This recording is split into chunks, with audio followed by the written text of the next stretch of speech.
반갑습니다, 여러분. 저는 미국에서 사역하고 있는 김태권 목사라고 합니다. 제가 작년 7월 달에도 우리 이국진 목사님이 오라 그래서 왔었는데, 그때 한국을 방문했을 때 그때는 교사 헌신 예배였던 것 같아요. 이러다간 제가 예수비전 교회 헌신 예배 고정 강사가 될지도 모르겠습니다. 내년에 나오면 또 무슨 헌신 예배를 할지. 조지 베벌리 쉐어라는 분을 여러분 혹시 아시나요? 이분은 가난한 목사의 아들로 태어나서 학교를 다닐 형편이 안 됐지만 노래를 참 잘하는 사람이었습니다. 그래서 학교 다닐 때도 노래를 부르면서 그것을 아르바이트를 해서 대학 등록금을 마련하고, 이제 졸업을 한 후에도 방송국에서 노래를 부르면서 돈을 벌었는데, 어느 날 레코드 회사로부터 이분이 요청을 받습니다. 우리 회사의 전속 가수로 아예 계약을 맺고 일하지 않겠느냐고. 평생을 보장할 수 있는 엄청난 거액의 계약금이었습니다. 그런데 공교롭게도 그와 동시에 전혀 이름을 모르는 무명의 순회 전도자로부터 요청을 받습니다. 나를 따라다니면서 찬양 사역자로 일하지 않겠느냐고. 하나는 돈과 안정된 삶이 보장된 요청이었고, 또 하나는 주님을 찬양하기는 하지만 평생 밥을 굶으면서 살아야 될지 모르는 가난한 찬양 사역자의 길. 이 양쪽 길에서 그는 어떤 길을 선택해야 될까 이제 고민을 한참 하고 있는데, 어머니 밀러 여사가 평소에 즐기던 시 한 편을 그에게 보내주었습니다. 영어로 I'd rather have Jesus than silver or gold. I'd rather be his than have riches untold. 우리말로 그 번역돼서 찬송이 나와 있죠. 주 예수보다 더 귀한 것은 없네. 이 세상 부귀와 바꿀 수 없네. 그 찬송가의 그 가사였어요. 그래서 그는 그 시를 앞에 놓고 그것을 읽으면서 레코드 회사의 요청이 아닌 그 찬양 사역자, 무명의 전도자를 따라서 평생 사역하기로 그렇게 결정을 하고 그 길을 선택을 했습니다. 그리고 그 곡에, 그 시에 곡을 작곡해서 우리가 지금 즐겨 부르는 주 예수보다 더 귀한 것은 없네. 여러분이 그 찬송곡을 이렇게 찬송가에 보시면은 조지 베벌리 쉐어라는 작곡가의 이름이 있죠. 그 무명의 전도자가, 이분이 평생 따라다니기로 했던 무명의 전도자가 훗날 우리가 잘 알고 있는 그 빌리 그레함 목사님이십니다. 빌리 그레함 목사님이 얼마 전까지만 해도 사역을 하실 때 거의 대부분 언제나 나와서 머리 하얀 분이 나와서 특히 그 찬송을 많이 부르곤 했죠. 이분은 2013년 한 6년 전에 나이 104세로 세상을 떠나는데, 그때까지 전 세계에서 지금까지 역사상 가장 많은 청중들 앞에서 노래를 라이브 찬양을 했던 그런 사람으로 알려져 있죠. 저나 여러분이나 우리 누구나 살아가면서 선택의 기로에 놓이게 됩니다. 이 길을 선택해야 되나 아니면 이 길을 선택해야 되나. 이제 중고등학생들 같으면 대학을 가야 될 텐데 어떤 대학을 가야 될까? 어떤 전공을 택해야 될까? 공부하고 나면 어떤 직업을 선택해야 될까? 어디서 살아야 될까? 전주에서 살아야 될까? 미국에 이민 가서 필라델피아에 살아야 될까? 이런 수없이 계속 반복되는 선택의 기로에 놓이게 되죠. 그때 우리가 선택하게 되는 그 선택의 기준, 무엇을 기준으로 선택을 하는가? 이렇게 질문을 해보면 아마 다양하겠지만 공통적으로 한 단어를 뽑는다면 가치관이 아닐까 생각돼요. 그 선택을 하도록 만들 그 이면에는 내가 무엇을 가장 소중하게 여기느냐, 거기에 따라서 그 선택을 하게 될 것입니다. 돈이 최고인 사람이라면 돈을 위해서 목숨을 바칠 수 있습니다. 명예가 최고인 사람이라면 그 이름 석자를 위해서 죽을 수 있습니다. 사랑이 최고인 젊은이들 같으면 사랑을 위해서 뭐든지 다 버릴 수 있습니다. 무엇이 가장 중요하냐, 무엇이 가장 내게 소중하냐, 그걸 우리는 가치관이라는 말을 쓸 수 있죠. 나에게 가장 귀한 가치가 무엇인가? 그것이 우리를 결정합니다. 크리스찬이 되어서 산다는 게 뭐냐? 하고 질문을 해볼 필요가 있죠. 우리가 다 크리스찬이니까. 저는 쉽게 표현하면 크리스찬이 되어서 산다는 것은 예수 때문에 내 가치관이 이제는 달라졌다 하는 것을 뜻한다고 믿습니다. 제가 요약한 성경적인 가르침이에요.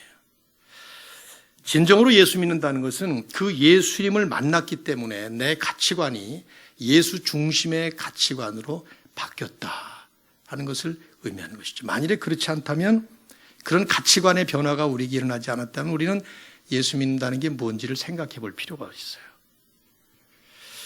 과거에는 내가 중심이었지만 예수님 만난 다음에는 중심이 하나님 중심으로, 오늘 중고등부 학생 가운데 기도를 잘 준비해서 대표 기도를 했는데, 그 대표 기도를 하면서 그 안에 중심 내용이 뭔가를 제가 마음으로 이렇게 받은 것은 하나님 영광을 위해서 사는 우리가 되게 해달라, 이런 기도였던 것 같아요. 과거에는 내 영광을 위해 살았을지 모르지만 이제는 하나님의 영광을 위해 살겠다. 과거에는 세속적인 가치관을 가지고 세상이 소중히 여기는 것들을 나도 소중히 여기면서 살았지만 이제는 성경적인 가치관, 주님이 기뻐하시는 그런 가치관을 갖고 산다는 것이죠. 이걸 다른 말로 조금 바꿔본다면, 과거에는 나한테 그렇게 소중하게 여겨지던 것들이 예수님을 만났기 때문에 이제는 그렇게 소중하게 여겨지지 않을 수 있는 거예요. 옛날에는 그것만 나오면은 목숨을 걸고 쫓아가려고 그러는데 이제는 예수님 만나고 나니까 그게 별거 아닌 것처럼 여겨질 수 있단 말이죠. 또 반대로 옛날에는 아무것도 아닌 것 같은데 이제는 예수님 때문에, 예수님을 위해서, 하나님 영광을 위해서 그걸 잡으려고 달려가겠다는 것이죠. 이런 식으로 예수 그리스도 때문에 우리는 획기적인 변화가 온 거예요. 과거에는 그렇게 소중하지 않던 게 이제는 예수님 때문에 아주 소중한 가치를 갖게 된 것이죠. 저는 이제 오늘 이 본문에 빌립보 3장 우리가 읽은 이 본문에 사도 바울이 하는 개인적인 고백이지만 우리 그리스도인들을 대변하는 고백이라고 생각이 돼요. 간단하게 여러분 스케치를 해볼게요. 바울이 어떤 사람입니까? 그리스도를 만나기 이전의 사울과 그리스도를 만난 이후의 바울의 그 삶이 180도로 달라졌습니다. 이 사람은. 우리가 잘 알고 있죠. 예수님을 만나기 전에 그분은 그리스도를 믿는 사람들을 잡아 가두고 스데반 죽이는 데 앞장서고 뭐 그런 걸 다 알아요. 근데 그거 말고 제가 지금 얘기하고자 하는 달라졌다는 것은 바울 안의 내면 세계가 달라졌다는 거예요. 바울은 예수님을 만나기 전부터 이분은 뭐 다 가진 사람이었어요.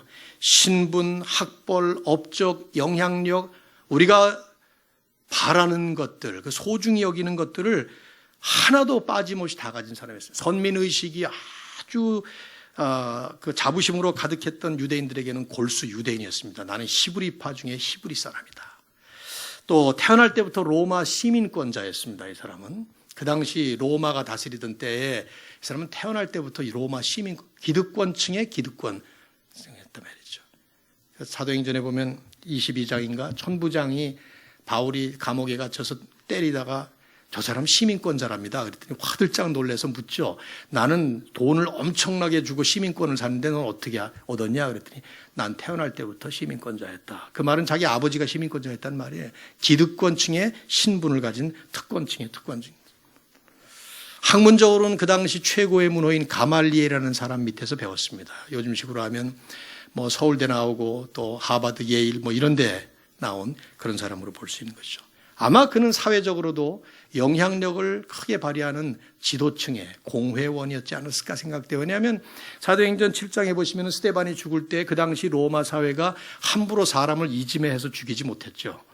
죽이려면 법적인 모든 과정을 통과해야 되는데 그 스데반을 돌로 때려 죽이는 자리에 죽이는 폭도들이 옷을 벗어서 사울 앞에다가 둔 거예요. 사울이 마치 죽여, 내가 책임질게, 그런 인상을 넉넉히 주죠. 그만큼 영향력이 있었던 그런 사람이었어요. 신분적인 지위, 사회적인 위치, 학문적인 성취, 심지어 종교적인 열심을 봐도 나는 율법의 의로 흠없는 자다. 도덕적인 수준도 완전한 그런 사람이었습니다.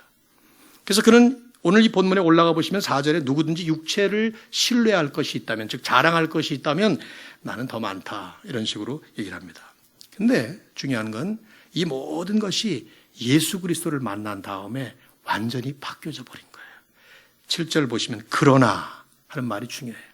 앞에 있는 모든 말들을 뒤집어 엎는 접속사죠. 그러나 무엇이든지 내게 유익하던 것을 내가 그리스도를 만났기 때문에 그분을 위해서 다 해로 여긴다. 유익이 아니라 이제 정반대로 해로 여긴다.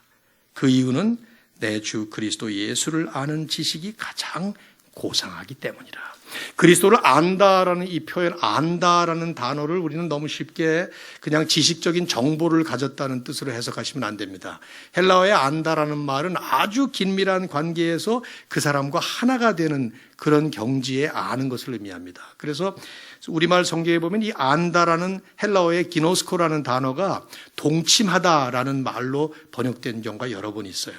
예를 들면 마리아가 남자를 알기 전에 아이를 가졌다. 그 남자를 알기 전에라는 말은 마리아가 남자가 누군가 이걸 몰랐다는 뜻이 아니에요. 남자와 동침하기 전에 그 말이에요. 즉 이 동침한다. 남녀가 동침하는 가장 긴밀한 관계로 하나가 되는 그런 표현에 안다라는 말을 쓴 것이거든요. 그러니까 바울이 지금 말하는 것은 내가 그 그리스도를 단순히 머리로만 예수가 누구냐 하는 걸 아는 게 아니라 그 예수님을 알고 믿고 예수님과 하나가 되어서 예수님과 연합이 되는, 예수님과 하나가 되어가는 이런 그 축복이 무엇인지를 깨닫고 나니까 지금까지 나에게 그 좋은 것들, 자랑스러운 것들, 이 모든 것들은 전부 다 나는 이제 해로 여기게 되었다.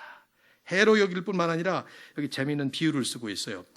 7절과 8절을 보시면 배설물로 여겼다. 배설물이 뭡니까, 여러분? 배설물을 모르는 사람이 없겠죠. 그렇죠? 우리는 매일 건강한 사람은 하루에 꼭 한 번 뭐 이상씩 이 경험을 하니까 말이죠. 왜 바울이 배설물로 여긴다? 오해하시면 안 됩니다. 배설물이다라는 말이 아니에요. 지금까지 내게 귀한 그 신분, 학벌, 이 모든 것들이 이제는 다 똥이다. 그 말 아닙니다. 배설물로 여긴다라는 말이에요. 그게 그 자체가 배설물이 됐다라는 게 아니에요. 우리의 학벌이라든가 우리의 뭐 재물, 외모 이런 모든 게 다 이제는 배설물이다가 아니라 그 모든 게 배설물로 여기게 되었다 그 말이에요. 그 고귀한 신분과 사회적인 지위와 학문적인 업적 그 자체가 배설물은 아니지만 예수 그리스도를 만나고 나니까 그 모든 것들이 배설물로 여기게 됐다라는 이 여긴다라는 말이 중요하죠. 가치관이 바뀐 거예요. 보는 눈이 달라졌다 이 말이죠.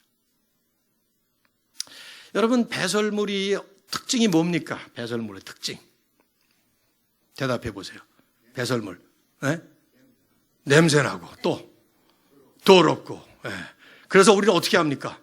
배설하는 즉시 즉각 버리죠. 그렇죠? 아유 그냥 눈에 보이지도 않게 버리죠. 뭐 혹시 여러분 가운데 어느 날 배설을 했는데 좀 이게 우스꽝스러운 표현이 되겠습니다만은 그날따라 너무 많은 배설을 했어요. 다 버리기가 너무 아까워요. 그래서 한 반쯤 남기고 나서 나머지 반 언제 나중에 버려 이런 사람이 있어요. 어느 날 배설을 했는데 그냥 색깔이 너무 고와. 그래서 버리기엔 너무 아깝고 어쩌다 내가 이런 아름다운 걸 했을까. 그래가지고 그걸 지플락에 넣어서 냉장고에 보관하는 사람이 있겠어요? 그건 미친 사람이죠. 배설물은 눈에 어떻게 보이든 간에 뭐 양이 얼마나 많든 간에 즉각 버립니다. 왜요? 가치가 없으니까. 값어치가 없는 거예요. 전혀 놔둘 가치가 없다는 말이죠. 사도 바울이 하는 말의 특징이 그거예요. 바울이 지금 자기가 말하고자 하는 그 말의 요점을 강조하기 위해서 이런 비유를 쓰는 거예요. 지금까지 내가 가장 귀하게 여기던 그 모든 것들이 이제는 전부 다 배설물처럼 여겨질 만큼 나는 가장 귀한 보배를 만나게 됐다 이 말이에요. 그 보배를 만나고 나니까 이제까지는 그렇게 보배로운 것처럼 여겨지던 모든 것들이 전부 다 배설물처럼 여겨질 만큼 그렇잖아요 여러분. 지금은 대낮이라 실감이 안 납니다만 밤이 되면 우리는 달빛, 별빛을 도움을 받아서 환한 길을 가게 되죠. 그렇죠? 뭐 요즘에 뭐 가로등도 있고 그러니까 그렇지도 않겠습니다만 시골 같은 데 가보면 별과 달이 빛을 비춰서 쫙 가지 않겠어요? 그러나 아무리 별빛, 달빛이 밝아도 아침 새벽에 동력의 태양이 떠오르면 그 태양의 그 강렬한 빛에 압도되어서 달도 있고 별도 아직 있지만 그 별빛들은 아무런 필요가 없는 태양빛 하나가 그 모든 것들을 압도해버리는, 신분도 귀하고 외모도 귀하고 돈도 귀하고 내가 쌓은 학문적인 모든 업적도 귀하고 내 지식도 귀하고 다 귀한 것이지만 예수 그리스도를 알고 나니까 그리스도가 어떤 분인지를 내가 분명히 알고 그분을 믿고 그분과 하나가 되어서 살아가다 보니까 그 모든 것들은, 세상 모든 것들은 주님 앞에서는 마치 태양 앞에 별빛이나 달빛 같은 아무것도 아닌 존재들처럼 여겨질 만큼 그리스도의 최고의 가치를 발견했다는 것이죠. 아멘. 그래서 바울은 이런 말을 합니다. 오늘 본문에 보시면은 나는 그분과 하나가 되고 그분의 그 십자가를 깨닫고 부활의 권능에 동참하고, 그래서 이제부터는 12절 이하를 한번 보세요. 내가 이미 얻었다 함도 아니요 이루었다 함도 아니라 오직 내가 그리스도 예수께 잡힌 바 된 그것이 뭡니까? 예수 그리스도와 하나가 되어서 그 그리스도께 잡힌 바 된 그것을 잡으려고 달려가노라. 바울은 지금 감옥에 있어요. 빌립보서는 옥중서신이라는 말을 씁니다. 로마 감옥에서 에베소, 골로새, 빌립보 이런 서신들을 썼기 때문에 그걸 옥중서신이라고 그러는데, 감옥에 갇혀서 이 사람이 지금 살아날지 죽을지 몰라요. 1장을 읽어보시면 내가 혹시 감옥에서 죽는다면 그런 말을 합니다. 그러면 난 그리스도와 함께 있을 것이니 뭐 그것도 좋다.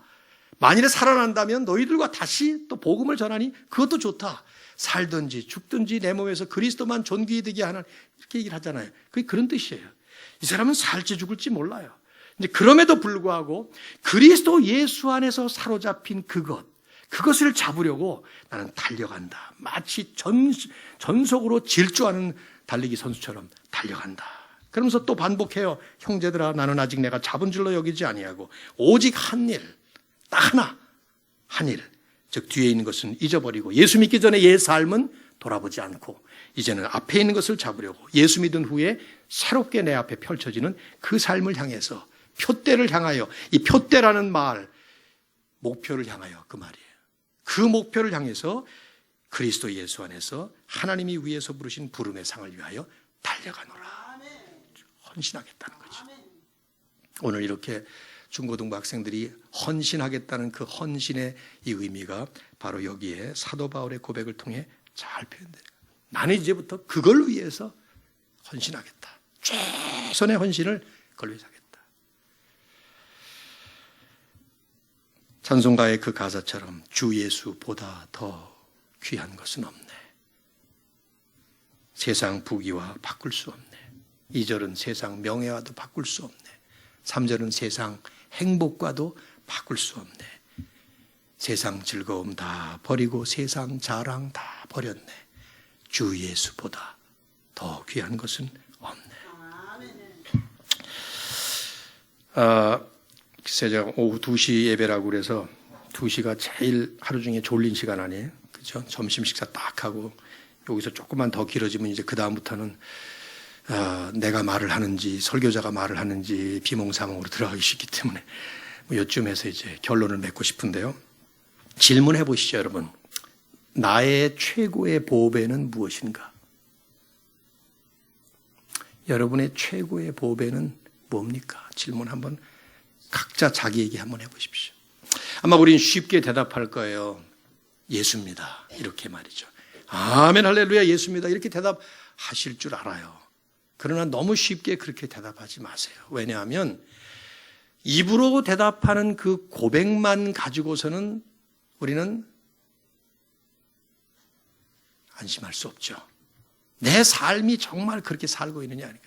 여러분 생각해 보세요. 신분은 왕의 신분인데 만일에 삶은 거지처럼 살게 된다면 그 사람은 왕입니까? 거지입니까? 생각해 보세요. 저는 사자라는 동물이 밀림의 왕이라고 늘 들어왔어요. 사자가 밀림의 왕이다. 그런데 어느 날 미국 잡지인 National Geographic이라는 잡지 속에 글을 읽었는데 사자가요, 이 육식동물인 사자가 코끼리 뒤따라다니면서 코끼리 똥을 먹는답니다. 그런데 그 왜 그런지는 자세히 안 썼는데 그 사람이 그렇게 썼더라고. 아마 비타민 C가 필요한 모양이라고. 아니, 비타민 C가 필요하면 풀을 뜯어 먹든지, 정글에 풀이 좀 많아. 왜 하필이면 코끼리 똥을 먹고 다니는 말이야, 이게. 어? 그냥 그걸 본 다음에 사자는 밀림의 왕이 아니다. 똥 먹는 놈이 무슨 왕이에요. 어? 내가 신부는 왕인데, 왕 같은 제사장이라고 성경은 분명히 너희는 택한 백성이요, 거룩한 나라요, 왕 같은 제사장이요, 분명히 우리에게 베드로는 베드로전서 2장 9절에서 그렇게 우리의 정체성, 그리스도인의 정체성을 얘기해. 우리는 왕 같은 제사장이다. 왕의 왕. 그런데 제사장 노릇하는 것이죠. 하나님과 세상 사이의 중보 역할을 하는 제사장 역할을 하는 왕 같은 제사장인데, 그런데 만일에 사는 건 거지처럼 산다면, 거지들이 구걸하고 사는 그것들이 최고인 줄 알고 그걸 구걸하면서 살고 있다면, 그렇다면 우리는 왕인가 거지인가 질문해 봐야 될 필요가 있어요. 내 삶 속에 정말 가장 귀한 보배가 과연 누구인가,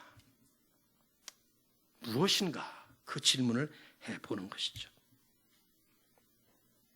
바울은 오직 한 일, only one thing, 이런 표현을 써요. 오직 한 일. 그게 뭐냐? 뒤에 있는 것은 잊어버리겠다.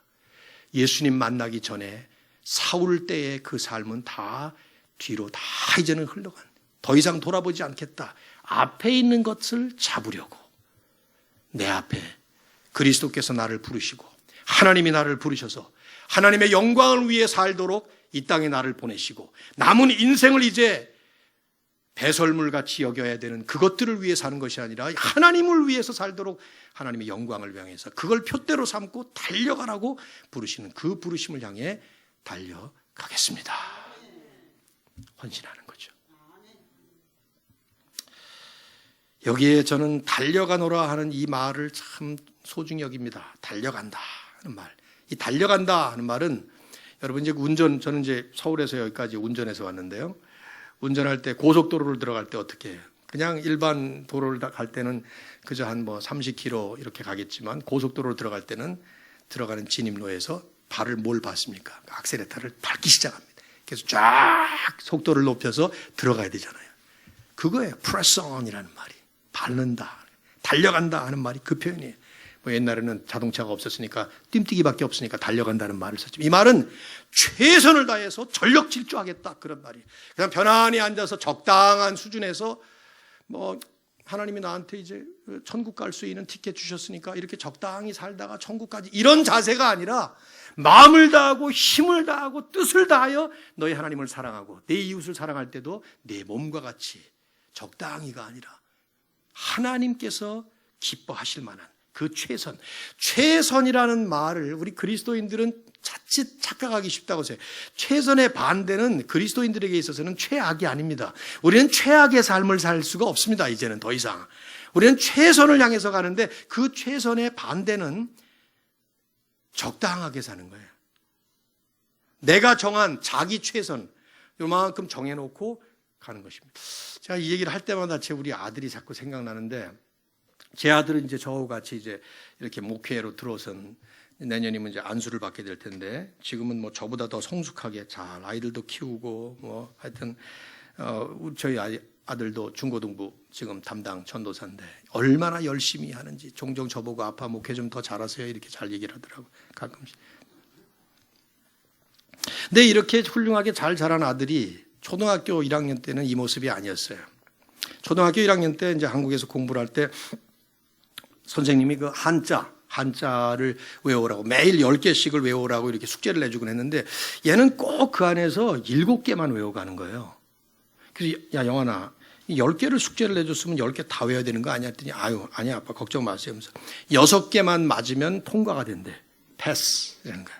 근데 이제 혹시 틀릴 수 있으니까 그래서 하나쯤 더 외워가는 거래 자기가. 그래서 7개를 외워가는 거야 꼭. 야, 너 선생님이 10개를 내주면 10개 다 외우라고 하는 거야. 근데 아니라고. 7개 하면 충분하다고. 내가 한 번도 그 패스 못한 적이 없다는 거예요. 10개 외우려면 10개 외워. 그랬더니 우리 아들이 하는 말이, 아빠는 왜 이렇게 어렵게 살아요? 그러더라고 저보고. 아주 내 그때 작정을 했어요. 내가 두고두고 이에 써먹으리라. 자기가 정해놓은 기준이 있어. 7개. 하나님은 우리에게 열을 가라 그러시는 것 같은데, 마음을 다하고 힘을 다하고 뜻을 다하고 목숨을 다하여 내 주 하나님 여호와를 사랑하라 그러는데, 우리는 그렇게까지는 안 하고 너무 좀 심한 거니까 그저 적당한 수준에서, 죄는 짓지 않지만. 하나님께서 원하시는 것은, 오늘 바울의 고백을 통해서 우리에게 원하시는 것은, 하나님께서 우리에게 주신 우리의 삶을 하나님의 은혜와 하나님의 인도하심과 그리스도의 능력을 통해 내 가진 최선을 다드리는 겁니다. 5달란트를 주셨습니다. 마태복음 25장을 보십시오. 5달란트, 2달란트, 1달란트 각각 다른 분량의 양을 맡은 사람들이, 5달란트 맡았던 종은 5을 더 내놓습니다. 2달란트 맡았던 종은 2를 더 내놓습니다. 그 주인이 그 하인의 역량을 알아서 너는 5쯤 할 거다, 너는 2쯤 할 거다, 그런 거죠. 그 2 종에게 5을 가졌던 사람이 10을 내고 2를 가졌던 사람이 4을 내요. 양으로 보면 엄청나게 차이가 나지만 주인은 그 2 종들에게 똑같은 칭찬을 합니다. 착하고 충성된 종아, 내가 적은 일에 충성하였으면 내가 많은 것으로 내게 맡기려니 내 주인의 즐거움에 참여할지어다. 극찬을 해요. 그런데 1달란트 맡았던 종은 그냥 하나 땅에다 묻어두고 있다가 나중에 그거 드립니다. 그때 뭐라고 주인이 얘기하죠? 악하고 게으른 종아. 왜 한쪽은 착하다, 한쪽은 악하다 얘기를 했을까? 그 착하다라고 얘기한 종들은 충성됐어요. 더 정확한 표현은 성실했어요. 아주 신실했습니다. 그런데 이쪽 종은 게을렀습니다. 그래서 악하고 게으른 종아, 즉 악하다. 왜냐하면 게을렀기 때문에. 게으르다는 말은 막 그 주인이 준 하나까지 다 날려버릴 만큼 그런 뜻이 아니에요. 자기가 맡은 그 일에 주인이 말할 때는 하나를 맡겼으니 하나쯤은 더 재생산하겠거니 생각했던 것인데, 자기 생각에 자기는 땅에다 묻어뒀다, 주인에게 본전 주면 되겠다 싶었던 것이겠죠. 우리가 그리스도인으로 살아갈 때 예수 믿기 전에는 몰랐죠. 예수님을 만나지 않았기 때문에 뭐가 뭔지 몰랐고 무엇이 중요한 것인지도 몰랐어요. 그러나 예수님을 만났기 때문에 우리는 이제는 내 삶의 의미를 알게 된 겁니다. 나는 이제 그냥 사는 게 아니에요. 아까 우리 학생이 기도했던 것처럼 하나님 영광을 위해서 부름받은 것입니다. 참 그 기도에 감동받았어요. 공부를 합니다. 아까 그 학생이 그렇게 기도를 했어요. 공부를 합니다. 우린 지금 공부하는 학생입니다. 그러나 이 공부가 하나님 영광을 위해서 하는 것으로 되게 해달라고 기도를 하더라고요. 얼마나 이쁜지 모르겠어요. 제가 아들이 하나 더 있었으면 너무 예뻐요. 이렇게 기도하는 이 청소년들의 기도를 들으면. 여러분, 이건 그냥 말이 아니잖아요. 여러분이나 저나 이제 예수 믿고 구원받아서 주일 오후에 이 시간에, 이 피곤한 시간에 이렇게까지 남아 계시는 거 왜 합니까? 무슨 종교 행위를 더 합니까? 불교 신자들처럼 열심히 하면은 그게 우리에게 무슨 공로가 쌓여서 더 상을 많이 받습니까? 아닙니다. 우리가 지금 하고 있는 이 예배의 고백은 우리 예배의 주인이 하나님이시라는 것을 분명히 믿기 때문이고, 이 예배의 중심에 예수 그리스도가 계시기 때문이고, 그분 때문에 우리가 하나님 앞에 예배자가 되었다는 것을 감사하면서 이제는 우리의 삶이 내 것이 아닙니다. 다 주님의 것입니다. 그리고 주님을 위해서 영광스럽게 남은 인생을 한순간도 흐트림 없이 잘 살겠습니다 하는 고백인 것이죠. 믿습니까? 주님 앞에 이제 서게 되면 우리는 할 말이 있어야 합니다. 여러분, 그런 생각 해보시나요? 저는 이제 종종 그런 생각을 해요. 나도 이제 언젠가 주님 앞에 서게 될 텐데, 딱 누구 이렇게 만나면은 여러분 뭐라고 할 말이 있어야 되잖아요. 예수님 탁 만나면 여러분이 뭐라고 예수님께 뭐라고 해야 될 거 아니겠어요? 어떻게 인사하시겠어요? 아유, 말씀 많이 들었습니다. 평소에 이국진 목사님 통해서 얘기 많이 들었습니다. 뭐라고, 예수님 만나면 뭐라고 인사하시겠어요? 그러니까 한번 준비하셔야 돼요, 그거. 예수님도 우리를 딱 만나면 무슨 얘기를 하실까 생각해 보셨습니까? 저는 무슨 말씀을 하실는지 대략 짐작을 해요. 미국의 그 지미 카터 대통령이라고, 대통령들 가운데에는 현직일 때에 칭찬을 받은 분들이 있는가 하면 퇴임을 한 이후에 오히려 칭찬을 받고 존경받는 분들이 있는데, 그 중에 대표가 지미 카터 대통령이에요. 이분은 아주 신실한 기독교인이에요. 근데 이분이 대통령 되기 전에 해군 사관학교를 졸업하고 이제 장교로 임관을 할 때 자기가 일하고 싶은 부서를 정해서 인터뷰를 하는데 그분이 일하고 싶었던 사람은 그 당시 해군 제독 가운데 전설적인 하이만 리코버라는 제독이 있었습니다. 그분 밑에서 일하기를 원했어요. 근데 이분은 장교 한 사람 부하 하나를 뽑는데 2시간씩 면담을 했답니다.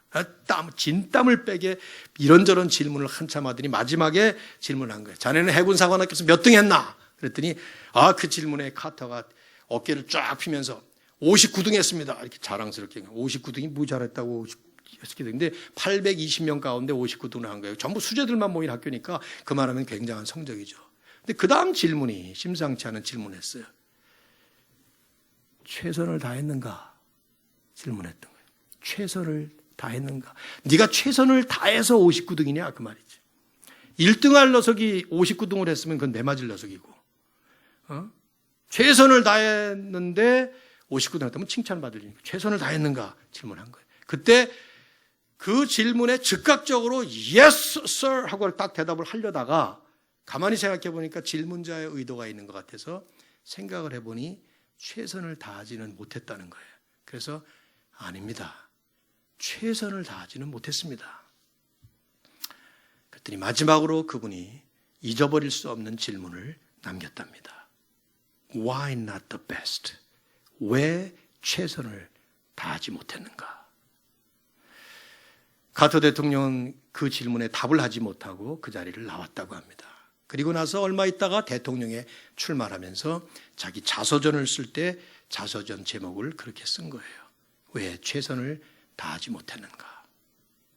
그래서 그분은 비록 대통령 현직에 있을 때는 이란 컨트라 사건 때문에 말도 많았고 어려움도 많이 겪었지만 오히려 대통령 퇴임 이후에 그 은퇴 이후에 그 마지막 가는 인생 멋지게 모든 미국인들의 존경을 받으면서 잘 저는 예수님께서 우리에게 하실 질문이 무언지를 대략 짐작을 할 것 같아요. 내가 너를 구원하기 위해 십자가 위에서 피를 흘렸고 너를 위해 부활했고 너를 위해 지금도 네가 살아있는 동안에 계속 중보하면서 너를 위해서 지금까지 그래서 네가 다 내 덕에 잘 살았고 내 덕에 건강했고 내 덕에 그 땅에서 잘했는데 근데 최선을 다했느냐? 그때 우리는 제게 5달란트를 맡기셨는데 제가 5을 더 남겼습니다. 2를 맡기셨는데 2를 더 남겼습니다. 머리 좋은 사람으로 태어났다면 그 좋은 머리를 하나님 영광을 위해서 돈 많은 집안에서 태어났다면 그 좋은 부유한 자기의 좋은 환경을 주님의 영광을 위해서 기가 막힌 음악이나 미술이나 여러 가지 탤런트를 가지고 재능을 가지고 태어났다. 그것들을 세상 사람들을 기쁘게 하고 그저 내 쾌락을 위해서 하는 것이 아니라 하나님 영광을 위해서 쓰임을 받도록 하고 그렇다면 우리는 제가 이렇게 남겼습니다. 그럼 주님이 대답하시겠죠. 잘했다. 착하고 충성된 종아. 그렇게 사셨던 분이 예수님이세요. 하나님은 예수님 보고 저 땅에 내려가 목수의 아들로 살아라. 예수님이 그 구원을 하시는데 뭐 그렇게 30년씩이나 기다리셔야만 했을까?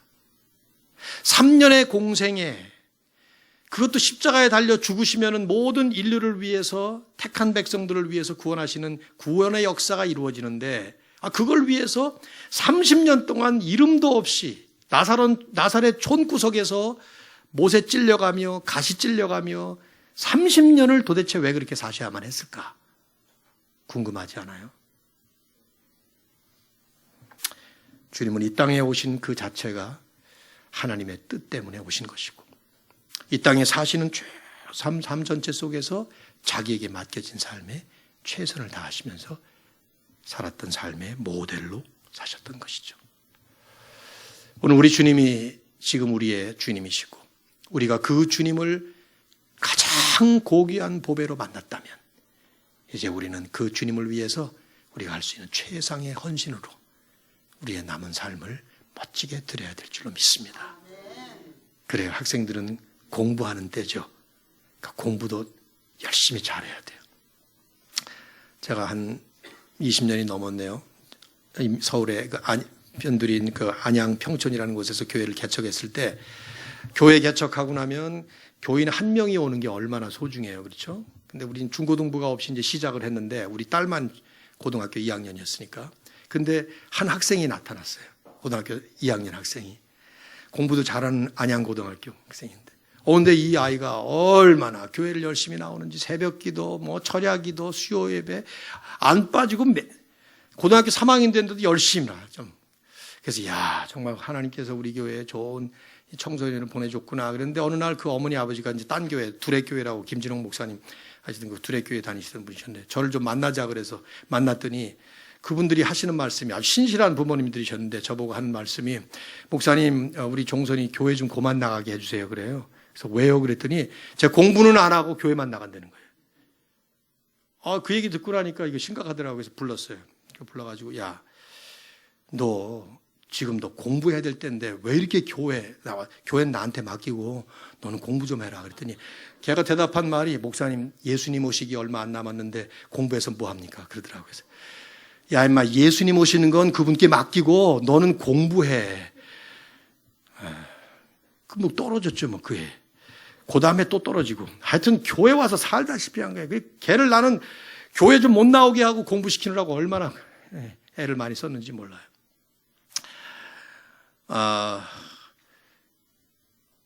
열심히 주님을 위해서 산다는 것이 무엇인가? 자기가 지금 부름받은 그 자리에서 하나님의 최선을 향해 달려가는 것이죠.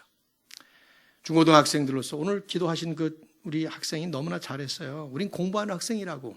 그러나 하나님 영광을 위해서 공부하는 거라고요. 맞습니다. 정확합니다. 열심히 하나님 영광을 위해서. 사업하시는 분들은 열심히 하나님 영광을 위해서. 가정주부들은 열심히 하나님 영광을 위해서 자녀 키우고, 주어진 그 자리에서, 부르심의 현장에서 하나님의 영광을 향해 예수님 때문에 최선을 다하는 아름다운 축복이 있기를 예수 그리스도의 이름으로 축원합니다.